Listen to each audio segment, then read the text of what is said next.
This is an airport.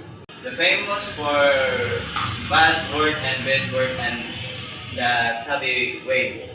So, the Bilaan are an indigenous group found in southern Mindanao, Philippines, particularly in the province of southern Cotabato, Sarangani, and Davao del Sur, Sultan Kudarat, and northern Cotabato. Known for their rich culture, heritage, strong spiritual beliefs, and deep connection to nature and ancestral lands and land woven textiles and intricate beadwork and traditional bust costing. And the next, clothing. Traditional clothing is hand woven from abaca fiber. Women wear the album takmon beaded clothing. Traditional clothing is the hand woven from abaca fiber. Women wear an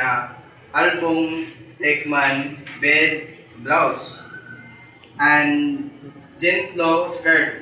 Men wear the sole upper garment and salwal pants. These garments are decorated in red, black, and white colors. This is the example of the clothing. Location and language. The Bilaan tribe is found in the province of South Cotabato, Sarangani, and Davao del Sur, Sultan Kudarat, and North Cotabato. Their ancestral domains are usually located in mountainous and forest areas.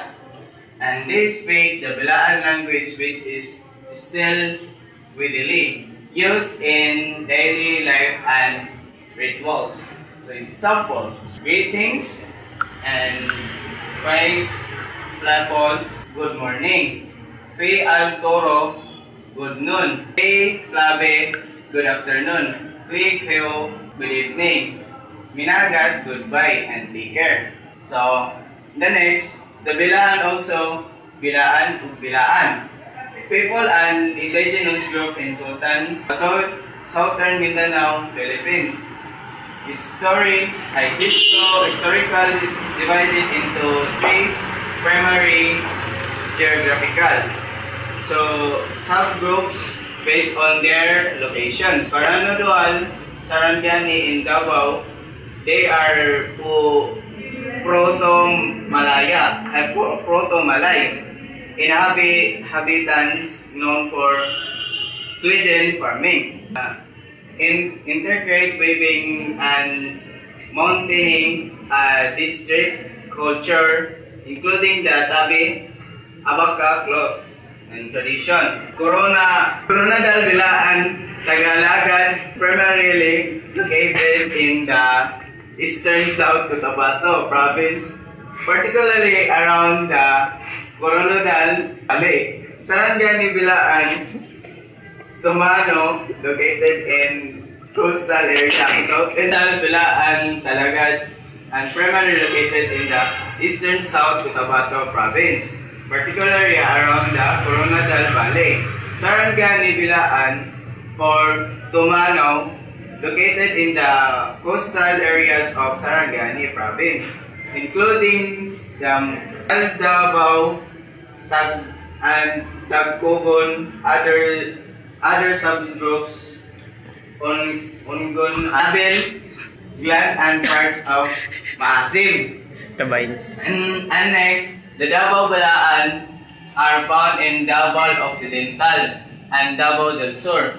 Other subgroups and identifiers or related groups include the Tagkogon, Buluan, Biraan, and Bilanes. Coronadal Bilaan, Sarangani Bilaan to Manao. And the last, religious and beliefs. The Bilaan practice an animistic religion. They believe in a super. The last part, religions and beliefs.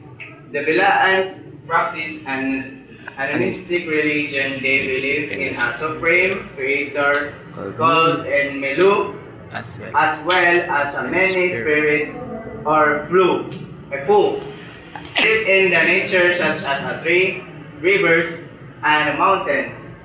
And ancestors' spirits are respected and rituals and performed for healing, protection, and gold harvest. Shamans and spiritual Livelihood, their traditional livelihood includes. So there are three kabuhayan nila sa culture. So they are Sweden farming, kaingin. So, muna ilang ginabuhat, magbunday sila, magtanong, para na sila. So rice and corn cultivation. So mangani sila para ilang So handcraft production, weaving, brickwork, metalwork.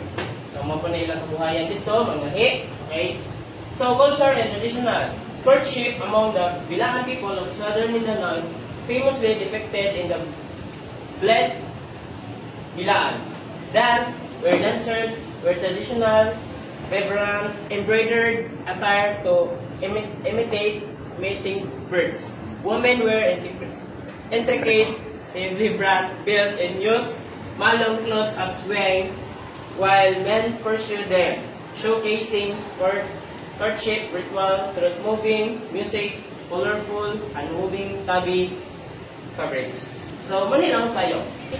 So, proceed. Marriage in the Bilaan tribe is a traditional and family-centered process often arranged, buya, and involving a dowry. Their reading called Mulu includes guidance from the Ulong community leader and ritual like sharing betel to chicken and rice. So their picture, pirmahay sila to marriage. Burial practice in the past included three burials and placing the dead in mountain earth bring to closer to heaven. Kung mamatay sila, so yun na ilang tradition.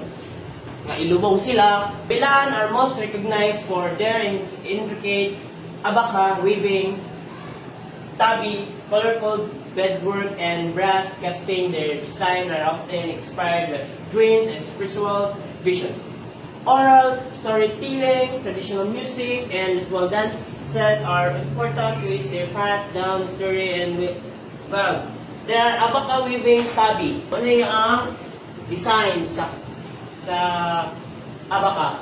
Proceed sa colorful beadwork. Ano siya? Ang design sa color beadwork. So, traditional brass casting. Ano siya? So, product. Okay, Manilang product. Mga murag itong sa kontra kwintas.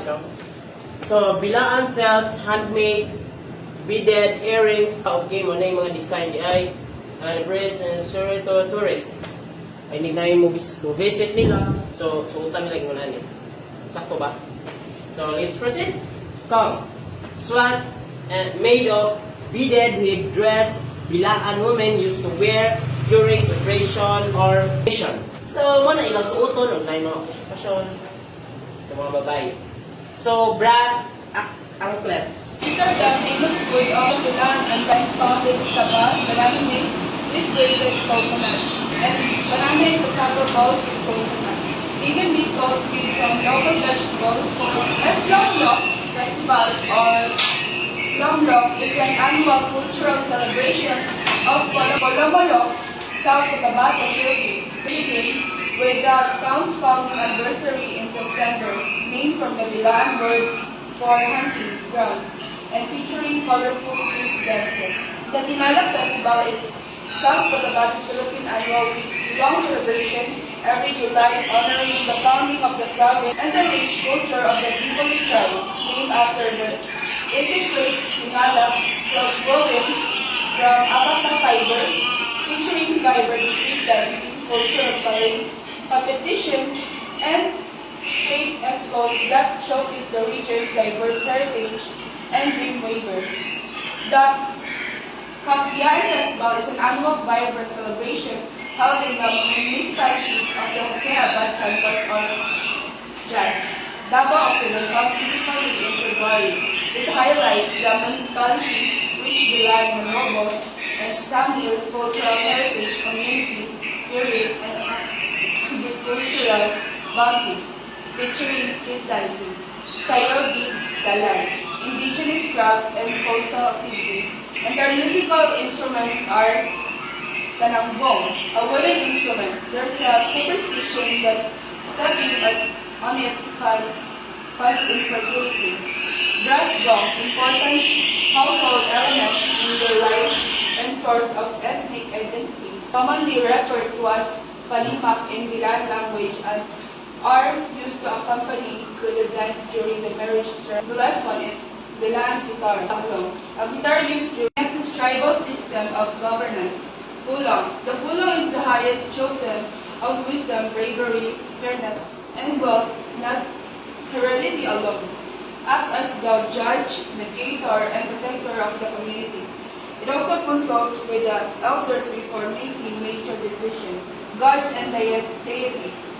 Melu or Meli, the supreme being and the creator God. He is the most powerful spirit and the source of everything, and one of the whose help is sought in times of calamity. Diwata or Diwata, alternative name for Supreme Creator Melu. Taukana or Tao Dalunana or Taukana, spirit of the underworld. Fuel or Fuel, a sky spirit who assisted Melu.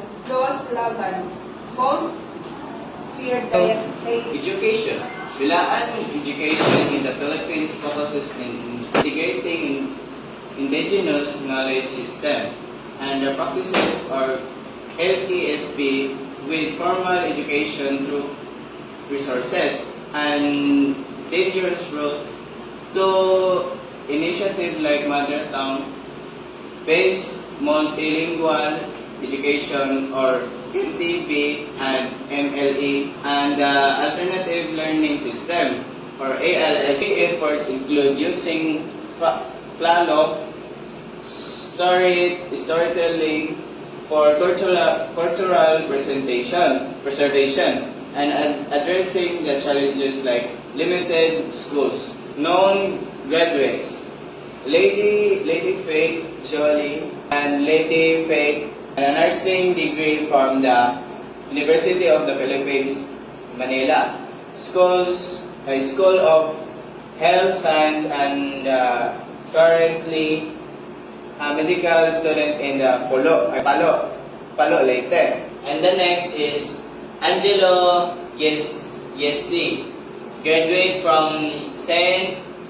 Alexus College with a degree of midwifery.